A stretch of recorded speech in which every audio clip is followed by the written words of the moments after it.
listening to the Art of Homeschooling podcast, where we help parents cultivate creativity and connection at home. I'm your host, Jean Miller, and here on this podcast, you'll find stories and inspiration to bring you the confidence you need to make homeschooling work for your family. Let's begin.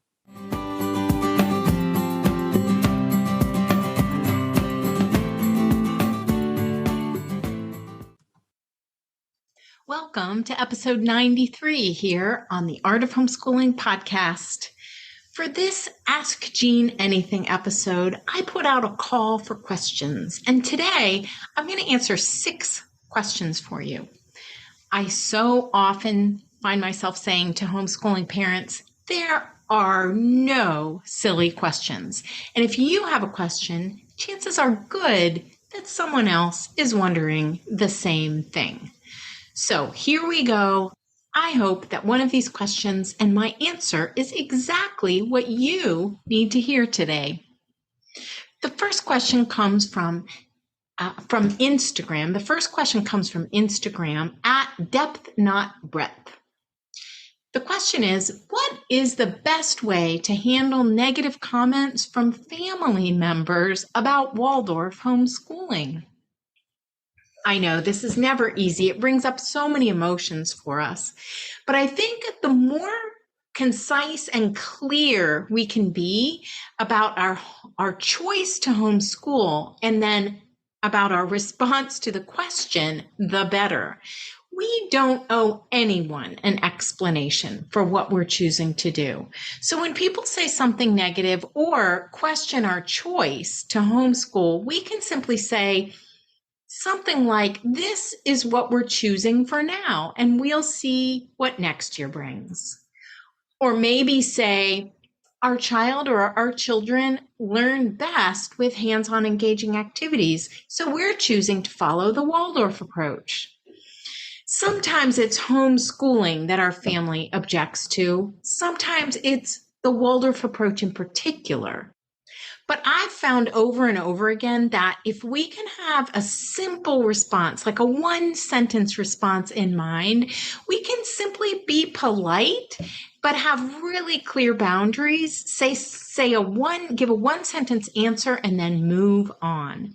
The less we engage and the less defensive we are, the better. If another's doubts are triggering your own doubts, I encourage you to work through that to get the support that you need so you can feel confidence in your choice. Because sometimes what happens when people question us is that we start to wonder ourselves, maybe this isn't the best thing for our children or our family. And then that comes through in our answer. So then we get really wordy in our response to them, or it comes through that we're feeling a little bit uncomfortable. So whatever you need to do to feel confident in your choice, that's always a good way to spend your time. So thank you, Depth Not Breadth, for that question. And I love your IG handle, by the way. One of the mantras that I regularly share with homeschooling parents is to go deep, not wide. Such an important reminder about learning and homeschooling. Next question comes also from Instagram at The Wrapped Family. My kids and I are night owls. Do you think it's a good idea to sleep longer and do homeschooling later on? Yes, I do. We want to make homeschooling work for our family, right? And that includes coming up with a daily rhythm that works for everyone. Working with our natural rhythms is way better than fighting against those natural rhythms. For me, I'm an early bird, and so are my kids, at least until they became teenagers, and then it shifted for a bit. But what we want to pay attention to is, so for us, the result was that we wanted to get the lessons in before lunch each day. But what we want to pay attention to is that energy of each family member, right? So if your family does better starting lessons later in the day, then that is absolutely what you should do.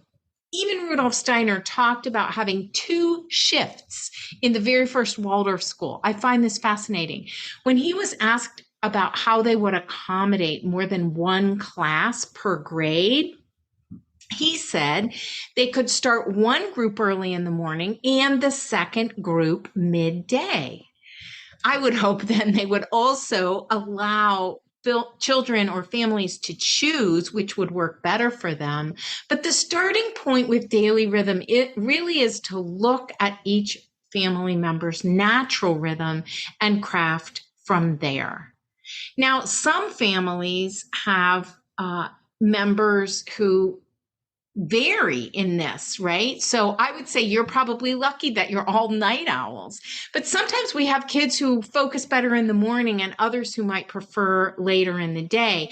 And in that case, what I recommend homeschooling parents do is to find ways of working with the ones who do better first thing in the morning, work with them first. And then with the ones who have more focus later in the day, you can do the lessons with them at that time. But for sure, find what works for you. Next question, also from Instagram from @Shosh. Shosh says, how can dyslexic or learning differentiated students benefit from the Waldorf method? I love this question because I've seen over and over again how the Waldorf method really meets the needs of so many different types of learners, not just neurotypical kids. And for sure, homeschooling is a great setting for children who learn on a different timetable than those in mainstream classroom setting, because we can craft the lessons to meet our children's needs. Steiner even said, we want to look at the children before us and bring them what they need. He actually invited the teachers in the first school to do this, even though they had much larger groups of students than we have in our homes. This is much more possible in a homeschool setting than in a classroom of 30 kids. So how does this work with a child who might be dyslexic or learning differentiated in some way? With the Waldorf approach, we can bring the content, which are those lesson topics recommended for each age and grade. We can bring that content for the age and grade that they're in, but work on skills development based on the individual child. So for example, we might have a second grader who is still learning to read, maybe even still learning to write. So we could bring animal fables as recommended for that age, but we can work on whatever specific skills are needed for the particular child. So if they're just writing, if they're only able to write the title to the fable at that stage, that's fine. That's where we start. And then we work with them to read that title back to us, right? At the end of the day, the end of the week, the end of the block, and then we expand from there. Some families also choose to get outside help for children with special needs because some children may need that. Some children with dyslexia may need a tutor or may need someone who specializes in that area. But the trick is to find someone who is at least supportive of the Waldorf method. And all the Waldorf type activities will help the child, like stories, wordplay, verse recitation, songs, movement, verbal summaries of stories, all kinds of music, really all the lively arts can help children no matter how they learn. These Waldorf methods or approaches really benefit everyone, no matter how their brain develops. They benefit all children, no matter how their brain develops. And so we can find ways of working with the curriculum to meet the particular needs of our individual children. Next question comes from Desi, who is a member of my Inspired at Home community. And she asked, my 6.5-year-old daughter doesn't want to sing or recite with me. She'll keep her mouth shut tightly. How do I handle this? Do I keep singing and reciting to her by myself? Will hands-on musical experiences help her? I haven't introduced any musical instruments yet and haven't planned any for this year. I want to keep it simple enough for me to follow through. If I feel that I can tackle more, I may introduce recorder to her. So let me just start by saying, Desi, that your daughter is not alone in this. Many children have a hard time engaging in a homeschool setting, really in any setting. My boys, for example, would often ask me to stop singing. But I think for a lot of children, such a small group as we have in our homeschools can make them feel really self-conscious, sometimes too self-conscious. So yes, I would keep singing and reciting.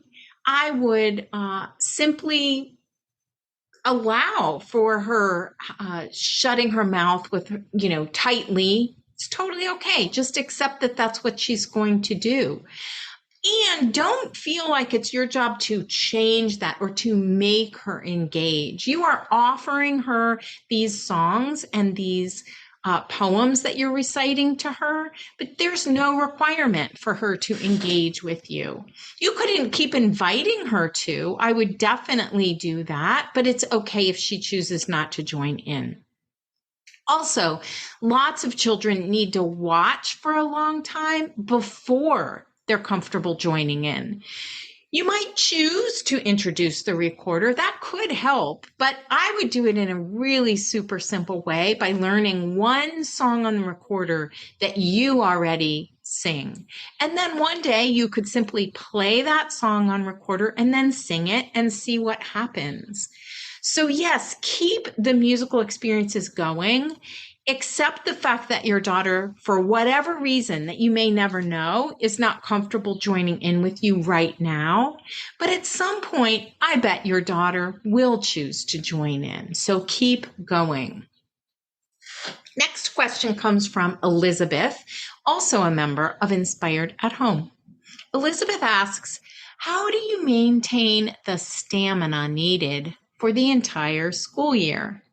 What sorts of things does one tell themselves to keep going when it feels like the road ahead is long? A self-care plan is necessary, but I'm wondering what, in addition to self-care, is necessary.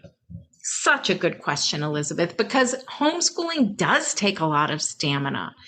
But the answer is not just self-care. I would say the answer goes way beyond that, and I would describe this is really the goal of inner work. So inner work is the kind of activity that fills you back up. Self-care can do that too, but inner work allows us to really get to know ourselves deep down inside and to really learn to take the very best care of ourselves that we can and to fill us back up, renew our spirits in such a way that we can show up fully present for the lessons.